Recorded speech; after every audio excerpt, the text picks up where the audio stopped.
Welcome to Session Sunday.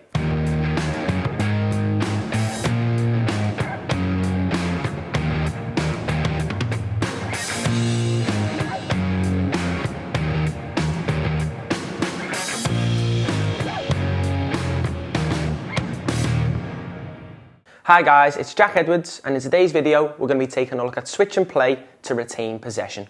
But before we get into this week's video, make sure to leave us a like and subscribe, and if you missed last week's video, click on the link above. Okay, so moving into the first part of this week's session, we're going to be looking at a pattern of play, okay, which is going to be focusing on moving the ball from one side to another to combine and then finish. But before we get into it, let's have a look at how many players we're working with this week and the equipment that we'll be using.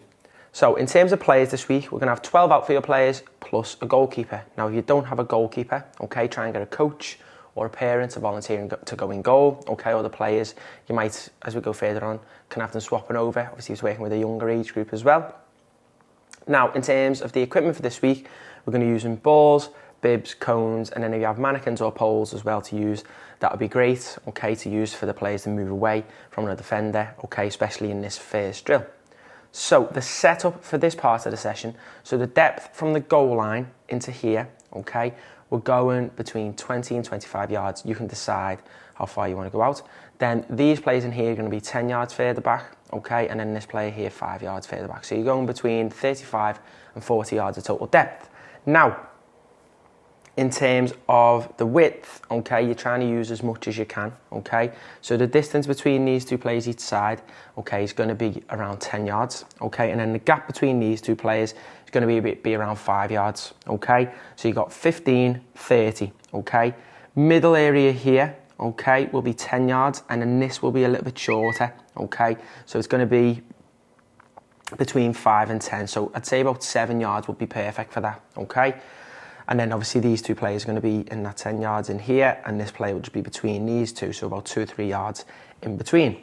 So we'll have the ball start on each side, and the players are going to work off both sides as well. So once they've finished here, they will then go to the other side. So how it's going to work, ball starts in a wide area, so we're trying to work it across the pitch. We play in, okay, and then we play back. Across, so as this player then receives the ball, we want this player here to get away from the player. Okay, so move off into space to receive on that back foot. Then when they open out, they're trying to play the ball through here. So we're trying to get the movement here of this player to move out first to create that angle to play through, okay? And then as this ball gets played into there, they're then looking to move towards the player, towards the ball, okay? So come forward to receive it here, okay? This player spins off in behind, okay? They can either come in front of the defender, which is going to be a mannequin, or they go on the shoulder to then receive in space, touch out, and finish. Now, the movements, we'll see the star player move up one here to be the player who sets it across. The player who set it across will then move up to be the player who switches the play. Player who switches play becomes the player who plays in behind.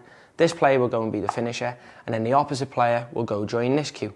Okay, so now, we've only got one player here for now, but they'll have two in a minute. So we're going this way. So it's coming in, back across. As this player receives it, there's the trigger. Can we receive and open out on the back foot? As this player opens out, pull out into spaces if we're going to receive it here. This player receives it instead, gets played through there. We could come in front of the defender to receive it, go on and finish. Movements again. This player moves up. This player moves up. This player moves up. This player becomes a striker. Back to this side, okay? And then we go again from this way. So some of the things that we're focusing on is our angles to receive the ball, okay, timing of our movements. What we don't want is this player here setting it before this player's even touched the ball or in there, they're offside. Okay, so try and have a coach round about on this line watching that the players are onside before they receive the ball, okay? Make sure that the passes are sharp and we adapt to any loose balls or bad passes or bad touches. We don't let it ruin the session, we just adapt to it, and if we have to miss out a pass, we do. We will now move into our first animation before moving on to part 2 of this week's session.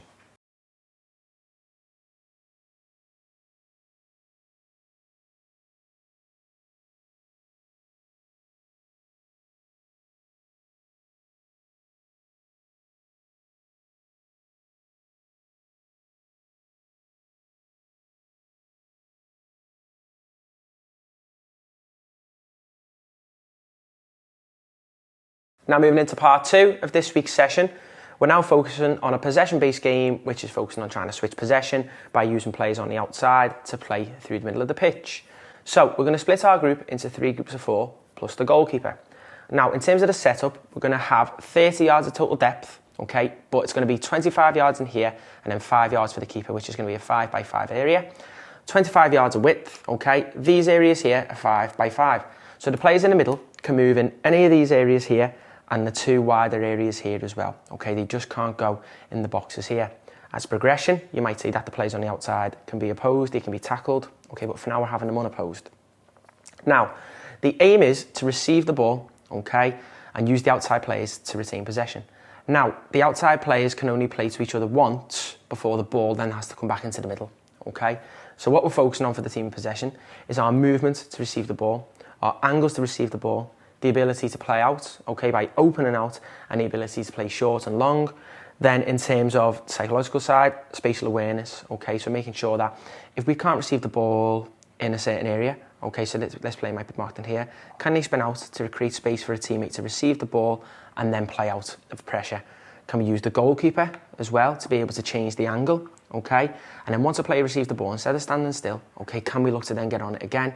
And then movement again. So this player, as this player receives it to open out, where's the options? Can this player spin off into space, take them with him, open out, play out of pressure by switching the play?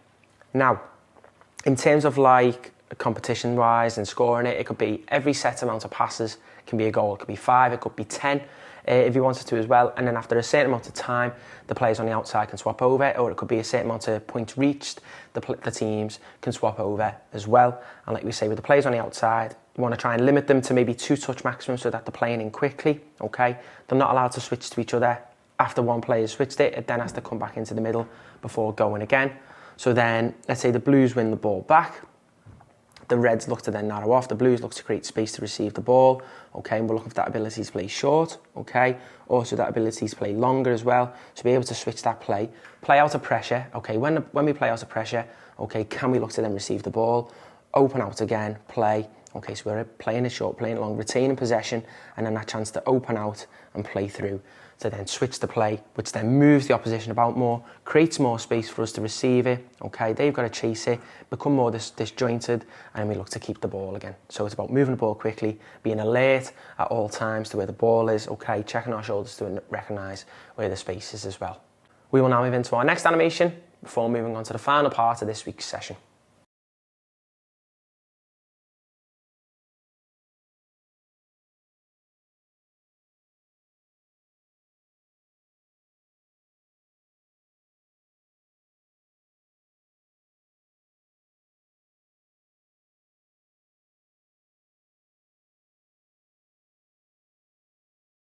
Okay, now moving into the final part of this week's session, we're now moving into a small-sided game, which is going to be focusing on working the ball quickly to find openings, to play into the forwards, to then score. Now, in terms of the setup for this part of the session, the total depth, okay, is going to be 50 yards if you can, okay, and the width will be total of between 25 and 30 yards. Now, we're going to have a 20-yard area here, 10 yards here, 20 yards here, and then the width will go across between 25 and 30, and then 5 yards in and 5 yards in, you'll then have a little area here, okay, and then an extra area here. So if it's 30 yards, you've got 5, 10, 15, 20, and then 10 yards in there. If it's 25 yards, that's just a 5-yard gap, and you might bring these a little bit closer in terms of, instead of 5 yards, maybe 3 yards, so there's a bit more of a gap in the middle here. So they're going to have a 4v3 overload in here, the Reds, okay, but it can become a 4v4, but then obviously these Blues will leave themselves more prone to a ball coming in behind, which is what the Reds are looking to do. So these 2 players in here have to receive the ball in their square, okay, to then go and attack. If they receive it in here, these defenders look to recover instantly to win the ball.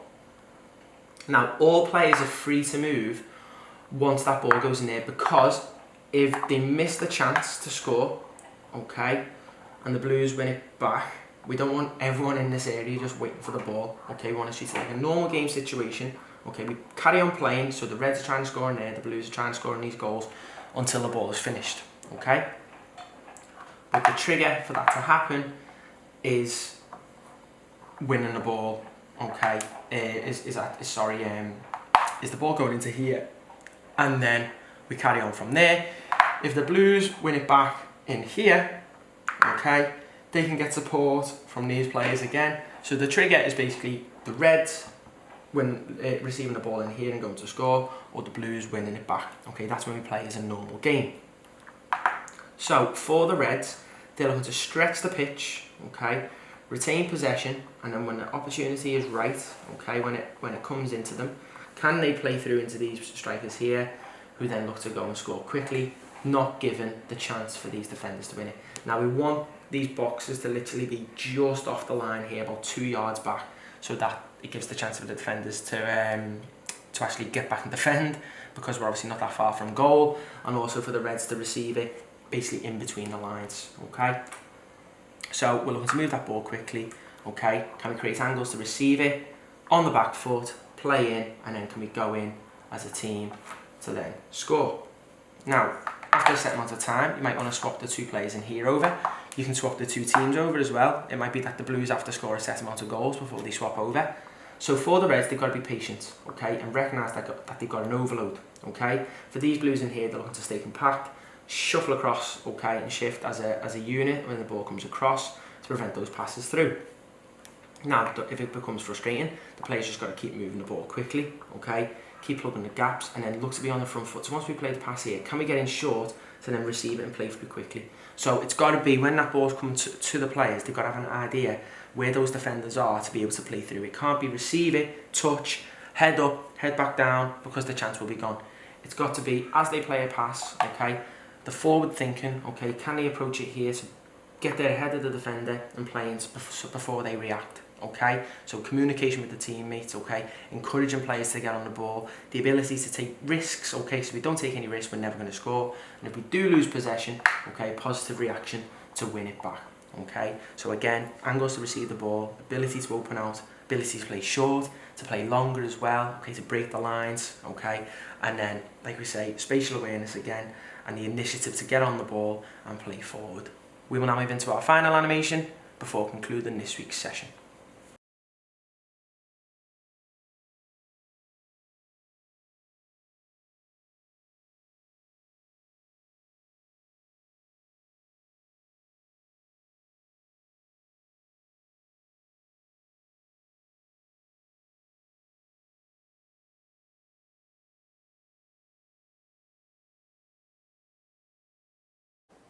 Thanks for watching this week's video. Don't forget to head over to our website where you can sign up to view all of our exclusive content. And we'll see you next week for another Session Sunday.